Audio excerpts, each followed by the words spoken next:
அவர்கள் பூமேவு செங்கமல புத்தேடும் தேரிய பாமேவு தேவ பழவனை தேவேவு நாதமும் நாதாந்த முடிவும் நவைத்து இந்த போதமும் காணாத போதமாய் ஆதி நடு அந்தம் கடந்த நித்யானந்த போதமாய் என்று துவங்கும் குமர குருபரர் பாடிய கந்தர் கலிவெண்பாவை தமது 12வது வயதிலேயே அருவி போல் சரளமாக கூறி பரிசை தட்டி சென்றார் என்றார். அவருடைய புத்தி கூர்மையையும் அறிவு திறமையையும் பக்தியையும் பற்றி சொல்லவும் வேண்டுமோ? உயர் கல்வி கற்று பின் பணிக்கு சென்றாலும் வீணே நாள் போய்விடாத திருப்புகழையும் பல ஆண்டுகள் கற்று தன் துணைவருடன் தொண்டாற்றி வருகிறார் என்பதை இது மகிழ்ச்சியுடன் தெரிவித்துக் கொள்வதில் பெருமைப்படுகிறது.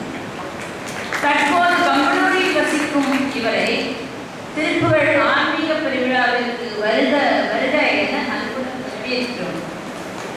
சலாப அமலாகர சசீதர விதாரண சதாசிவ மகேஸ்வர சகல லோக சராசர வியாபக பராபர மனோலய சமாதி அனுபூதி பெற நினைவாயே என்ற அருணகிரிநாதின் வாக்கிற்கு ஏற்ப எங்கெல்லாம் நம் மனம் இறைவனிடம் லயிக்க வேண்டும் என்பதில் திருப்புகழின் மனோலயம் என்ற தலைப்பில் திருமதி வசந்தா பஞ்சாபகேசன் அவர்கள் பேசியிருக்கிறார்கள். நாம் அனைவரும் அதே மௌனத்துடன் இருந்து ரசித்து உணர்ந்து மகிழும்படி கேட்டுக்கொள்கிறோம்.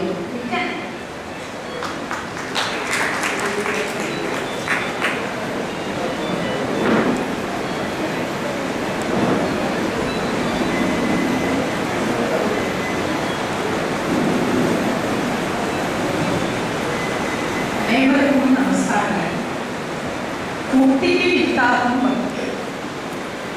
16ஆம் நூற்றாண்டில் பக்தி மார்க்கத்தில் பரமனை அடைய வேண்டும் என்றார். அதற்கு ஒரே வழி நாம சங்கீர்த்தனம் என்று பல பெரியவர்கள் பாடி வைத்தார்கள். தென்னாட்டில் போதேந்திரா, திருவிசநல்லூர் சீதர ஐயாவாள், மருதாநல்லூர் சத்குரு சாந்தானந்த சத்குரு சுவாமிகள் இவர்கள் எல்லோரும் பிராச்சீன ஹரிபஜன சம்பிரதாயம் என்ற ஒரு வழிமுறையை கொண்டிருந்தார்.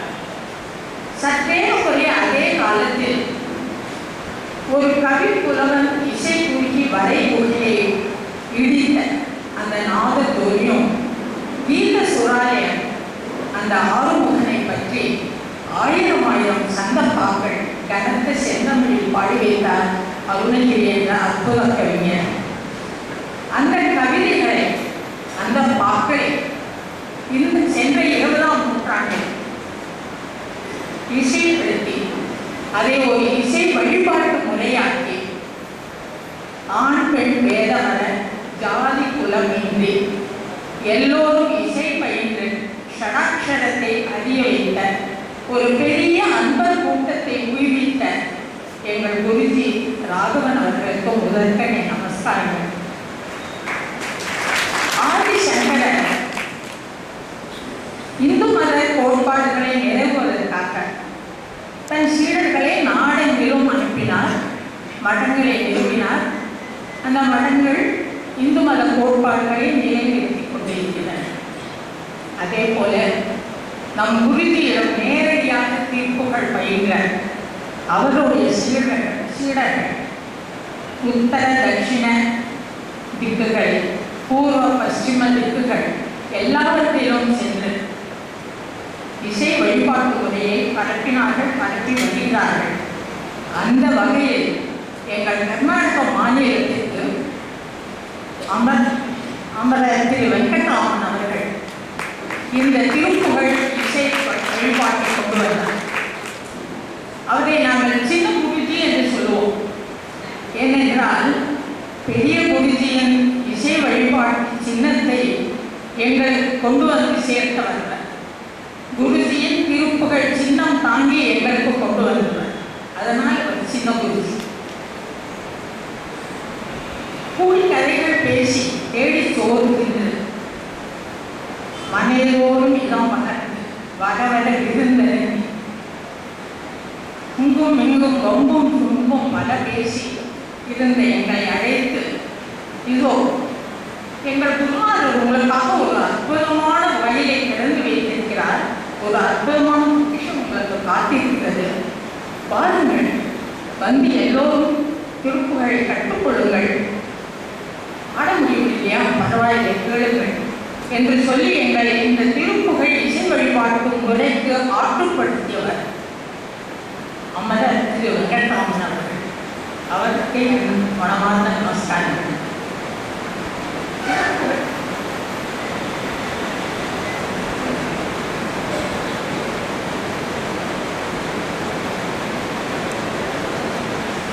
திருப்புகழில் மனோலயம் பற்றி பேசி என்று படித்திருக்கிறார்கள். கந்தரங்கார பாடல் நமக்கு எல்லோருக்கும் தெரியும். போக்கும் வரவும் இரவும் பகலும் அற்று, உள்ளும் புறமும் அற்று, வாக்கும் வழிவும் அற்று, அந்த நிலையில் இருந்தால் மனோலயம் தானே வரும். சொல்லோனாதது இந்த ஆனந்தம். சொல்லோனாததை பற்றி இப்பொழுது நான் 40 நிமிடங்கள் பேச வேண்டும். மனோலயம் என்ற வார்த்தையை எடுத்தால் 2 வார்த்தைகள் இருக்கின்றன. மனம் ஒன்று, லயம் ஒன்று. மனம் என்பது என்ன? மனம், வாக்கு, காயம் என்ற முப்பொறிகளால் ஆகியது. இந்த முப்பொறிகளுக்கும் அடிப்படை அறிமொழி. 2 கால் ஓட்டி 2 கை வைத்து 5 இடம் வைத்த வீடு என்கிறார் அருணகிரிநாதர். குருதி குழாய், எலும்பு தோல், நரம்பு, குடலினம், ரோமம், மண்டிய காயம், அது மாத்திரம் அல்ல, 5 வேடர் ஆடி ஓடுகின்ற ஐம்புல அடவி, ஒரு பெரிய காடு, ஐம்புல அடவி. இதே யோக வாசிட்டத்தில் சொல்லும்போது மனத்தை 4 விதமாக குறிப்பிடுகிறார்கள். மனத்தின் நிலை: மனம், புத்தி, அகங்காரம், சித்தம். மனம் என்றால் உணர்தல், புத்தி என்றால் அறிதல், பகுத்தறிதல், அகங்காரம் என்றால் நீ நான் என்று வேறுபடுத்தி பார்ப்பது, சித்தம் என்று சொன்னால் இவை எல்லாவற்றையும் ஒருங்கிணைப்பது. இதில் ஒரு அற்புதமான மேத்தமேட்டிக்கல் கால்குலஸ் இருக்கு. டிஸ்கிரிமினேஷன், டிஃபரன்சியேஷன், வேரியபிள், இன்டகிரேஷன் எல்லாம் வருது. 3 விதமா சொல்லிட்டோம், 4 விதமா சொல்லிட்டோம். இப்போ 5வது விதமாகவும் மனத்தை விவரிக்கிறோம். பஞ்சகோஷ தத்துவங்கள். தைத்திரிய உபநிஷத்துல என்ன சொல்றாங்கன்னா, இந்த உடம்பு பஞ்சகோஷங்களால் ஆனது. பிராணம் அன்னமயம். அன்னமயங்கிறது இந்த உடம்புல அடங்கியிருக்கிற பருப்பொருளை குறிக்கும். பிராணமயம் இந்த உடல் உயிரோடு இருப்பதற்கு காரணமான வாயுவை கொண்டது. மனோமயம். மனோமயம் சிந்தித்தல், உணர்தல் எல்லாவற்றையும் உட்பட்டது. இந்த ஒவ்வொரு கோஷங்களான 4வது விஞ்ஞானமயம், தத்துவமயம், அதாவது புத்திமயம். இறுதியாக இருப்பது ஆனந்தமயம். அதுதான் ஆன்மா உள்ளே அறிய வேண்டிய தத்துவம். மனம் என்றால் என்ன பார்க்கிறோம். லயம் என்றால் என்ன? லயம் என்று சொல்லும்போது தியாகராஜ சுவாமிகள் சொல்கிறார் ஒரே வார்த்தையில், சகல பூதமும் லயனுக்கும் நீ வழி உண்டகாங்கிறார். இந்த எல்லா பொருட்களும் எல்லாம் ஒரு அற்புதமான லயத்திலே இணைஞ்சிருக்கு. நம்ம கொஞ்சம் சுற்றி பார்த்தோம் இல்லை, கல்ப கோடி காலங்களாக, கோடி கோடி வருஷங்களாக, கோடி கோடின்னு சொன்னால் நமக்கு உடனே இந்த பஞ்சபூத ஊழல்கள் தான் ஞாபகம் வரும். 2G ஸ்கேன், 3G ஸ்கேன் இதெல்லாம் தான் ஞாபகம் வரும். அப்படி இல்லை, இந்த சூரியன் ஆகட்டும், பூமி ஆகட்டும், மற்ற பொருள்கள் ஆகட்டும், நூற்றுக்கணக்கான நட்சத்திர கூட்டங்கள் ஆகட்டும், எல்லாம் எத்தனையோ கல்ப கோடி காலமாக ஒரே கால பிரமாணத்தில் இயங்கிக் கொண்டிருக்கின்றன. இந்த லயம் வந்து மைக்ரோஸ்கோபிக் லெவலில், அதாவது மிக பெரிய நிலையில் இருக்கு, மைக்ரோஸ்கோபிக் லெவல் வரைக்கும், மிக நுண்ணிய நிலை வரைக்கும் எல்லாவற்றிலும் பரவி இருக்கிறது. கால பிரமாணத்திற்கு அடங்கி நடக்கிற போது எல்லாமே அது ஒரு அற்புதமான இயக்கமாக இருக்கு. லயம் இவர் அருணகிரிநாதர் சொல்ற அண்டர் உலகம் சுழலை, எண்டிசைகளும் சுழல, அகில தளமும் சுழல வைக்கிறார். அந்த சுழற்சிங்கிற அந்த பாட்டையே வந்து மனோலயத்தில் போட்டிருக்காரு குருஜி. அந்த லயம் பேசிக்கா எந்த லயம் இந்த உலகத்தை இயக்குகிறதோ அந்த லயம் வந்து அந்த மனோலயம் பாட்டில் வருது. அண்டர் உலகம் சுழலை, எண்டிசைகளும் சுழல். இந்த இயக்கமானது ஒரு அற்புதமாக எல்லா பொருட்களிலும் பரவி. லயம் எப்பொழுதுமே சங்கீதத்தோட தான் சம்பந்தப்படுத்துறோம். சங்கீத சாஸ்திரத்துல என்ன சொல்றது லயத்தை பத்தி கேட்டா, ஜபம் கோட்டி குணம் தியானம், தியானம் கோட்டி குணம் லயம், லயம் கோட்டி குணம் கானம், கானம் ச பராதரம் நான்சி. கோடி மடங்கு ஜபம் செய்யும் போது அது தியானமாக உருவெடுக்கிறது. கோடி மடங்கு தியானம் செய்யும் பொழுது அது லயமாக உருவெடுக்கிறது. அந்த லயம் கோடி மடங்கு பெருகும் போது அதுதான் நாதம். அந்த நாதத்துக்கு ஈடு இணை எதுவுமே கிடையாது. சொல்லனாதது இந்த ஆனந்தமே, ஆனோநாதத்துன்னு சொல்றாரு. அந்த ஆனந்தம், அந்த நாதம் அதுதான். அந்த நாதம் எதிலிருந்து கிடைக்கிறதுன்னு கேட்டா இந்த லயத்துல இருந்து கிடைக்கிறது. இந்த வரி அப்படியே அருணகிரிநாதர், இந்த சங்கீத சாஸ்திரத்தில் இருக்கிற இந்த வரி அப்படியே அருணகிரிநாதர் கொடுக்கிறார். மன குண சலன மலினமில் புரிய சுகானுபூதி ஆனதும், அந்த ஜப்ப நிலை தியான நிலை முடிஞ்சு ஆனதுக்கு அப்புறம் மௌன நிரக்ஷர மந்திரம் பொருந்துகிற. நிரக்ஷர மந்திரம்ங்கிறது நாதம், சொற்கள் வார்த்தைகள் கிடையாது, எழுத்துக்கள் கிடையாது, அது வெறும் நாதம். அதுதான் நிரக்ஷர மந்திரம். மன குண சலன மலினமில் நிலையில் என்ன நிகழ்கிறதுன்னு கேட்டால் நாதம் இருக்கிறது. லயம் என்றால் என்னன்னு பார்த்தோம், நாதம் என்றால் மனம் என்றால் என்னன்னு பார்த்தோம்.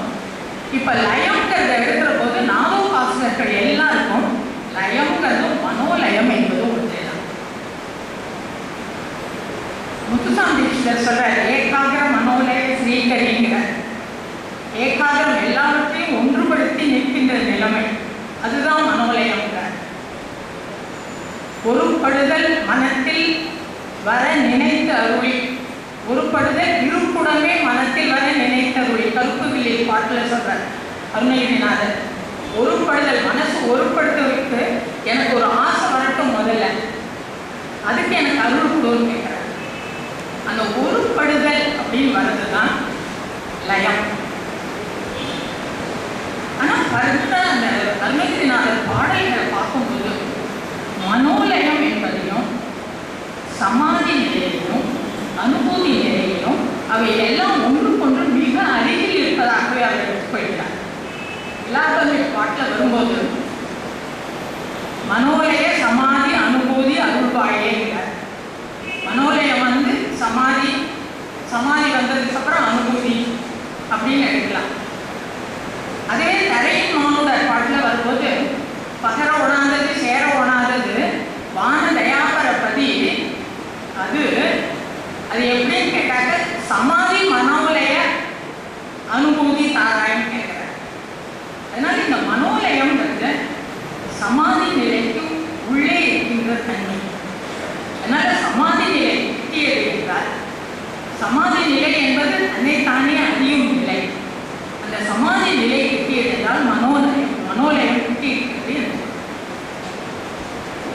தன்னைத்தானே உணர்கின்ற அந்த நிலைக்கு மனோலயம், சமாதி, அனுபூதி எல்லாமே ஒன்னேதான் அருணகிரிநாதர் நினைக்கிறாருன்னு நான் நினைக்கிறேன்.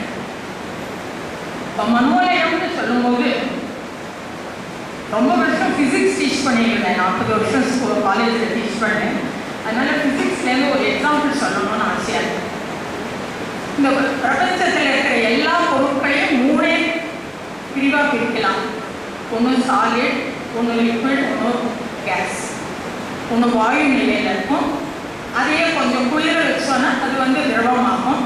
அதே இன்னும் கொஞ்சம் குளிர வச்சா அது திடப்பொருளாகும். இப்போது தண்ணீரை எடுத்தாக்க அது ஸ்டீமாக இருக்கும். அந்த தண்ணீரையே கூல் பண்ணினா ஐஸ் கட்டியாகும். இந்த வாயு நிலையில் இருக்கிற போது இந்த மூலக்கூறுகள் எல்லாம் வாட்டருங்கிறதுக்கு என்ன மாலிக்யூல்ஸ் இருக்கோ, என்ன மூலக்கூறுகள் இருக்கோ அதெல்லாம் சர்வ சுதந்திரமாக அலையும். எங்கே வேணாலும் போகும், எங்கே வேணாலும் விருதா அலைந்துழலும் நாயேன்னு சொல்கிறாரு அருணகிரிநாதர். அது மாதிரி எங்கே வேணாலும் போகும், எங்கே வேணாலும் போகும். அதை கொஞ்சம் கூல் பண்ணி லிக்விடாக பண்ணினோம்னா, திரவமாக பண்ணும்போது அந்த திரவ நிலையில் அதுக்கு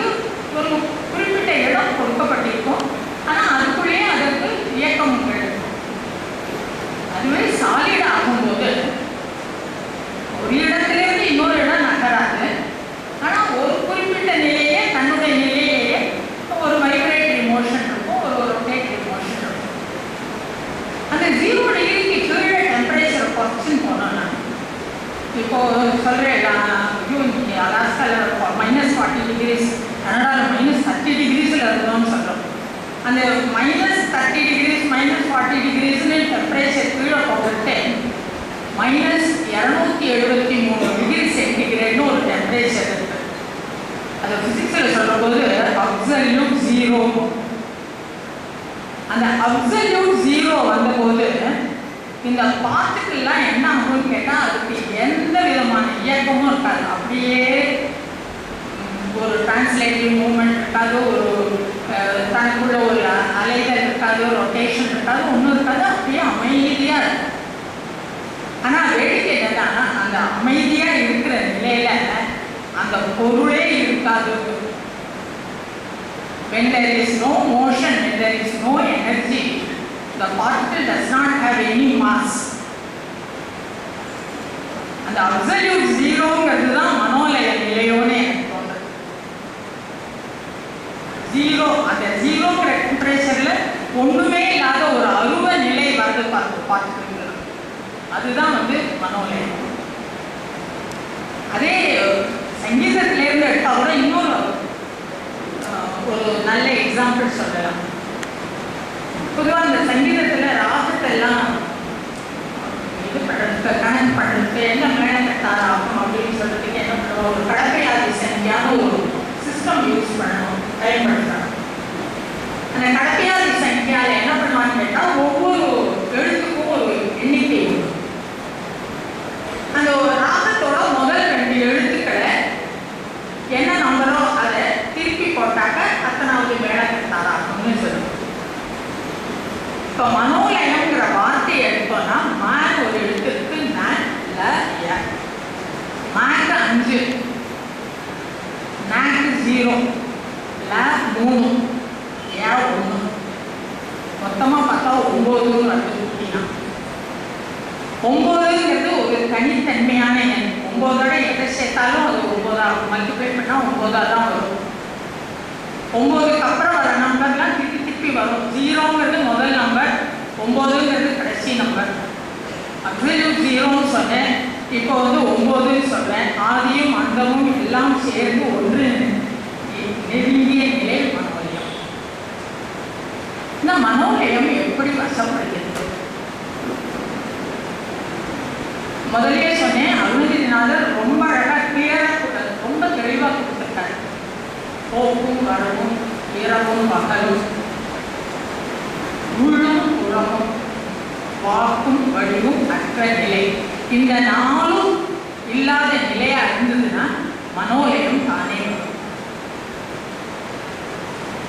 மனம் புத்தி அகங்காரம், மனம் வாக்கு காயம்னு எடுத்தா இந்த வாக்கும் வடிவும் அப்படிங்கிறது வாக்கு காயம் 2வதையும்